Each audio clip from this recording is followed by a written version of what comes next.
Alo. Assalomu alaykum. Vaalaykum assalom. Mahsuba yaxshimisiz? Suzimisiz? Charchamayapsizmi? O'ylabsiz? O'rtaman, tinchmisiz? Sizga rahmat, Xudoga shukr. Mahsuba opa, Ha? bir masala so'ramoqchi edim hozir. Yangi qonunlar kuchga kiribdi-yu. Nima degan? 7-avgustdan ana u mollarga pasport olish masalasi. Xo'sh. Shu mollarga pasport olingandan keyin o'sha mollarni nomiga ham kiritib olsak bo'ladimi? Albatta pasport bilan-ku. Просто anavingizni firmada ishlaydi degan оформление qilib qo'yishingiz kerak-da. Rasmiy daromadi borlarga beriladi-yu. O'sha u mollarni ishga olamiz, keyin har oy oylik chiqaramiz u mollarga. Ha, endi sut beryapti-ku, bekorga emas-ku. Senga o'sha kreditda yozilganda rasmiy daromadi borlarga degan.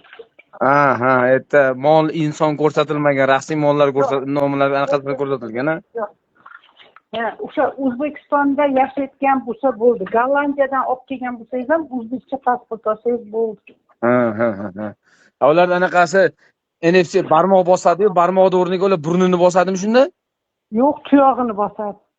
Tuyog'ini bosadi. Shunga hozir kafil qilmoqchi edimda o'zimga, shu o'sha kungi masala bo'yicha. Kafil qilmang, siz asosiy qarzdor qilavering.